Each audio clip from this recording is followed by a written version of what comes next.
இயக்குனர் முக்தா சீனிவாசன் இயக்கத்தில் கடந்த 1978ஆம் ஆண்டு வெளியான படம் அந்தமான் காதலி என்ற திரைப்படம். நடிகர் திலகம் சிவாஜி கணேசன், சுஜாதா மற்றும் பலர் இந்த திரைப்படத்தில் நடித்திருந்தனர்.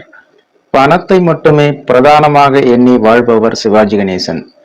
இவருக்கு ஒரு கடந்த காலம் உண்டு. அதுதான் அந்தமானில் இவருக்கு அமைந்த காதலி. அந்தமான் காதலியான சுஜாதாவை காதலித்து திருமணம் செய்யும் சிவாஜி தன்னுடைய மனைவி கர்ப்பமாக இருக்கும் நேரத்தில் ஒரு மருத்துவரை சந்தர்ப்ப சூழ்நிலையால் கொலை செய்துவிட்டு அந்தமானை விட்டு தப்புகிறார். அதன் பின்னர் என்ன நடக்கிறது என்பதை பரபரப்பு, சென்டிமெண்ட் போன்ற காட்சிகளை கோர்த்து இயக்குனர் முக்தா சீனிவாசன் சொல்லியிருந்தார். இந்த திரைப்படத்தின் கதையை எழுதியவர் ஏ.எஸ். பிரகாசம். இவர் சாதனை, ஆள பிறந்தவன் போன்ற திரைப்படங்களை பின்னாட்களில் இயக்கியிருந்தார்.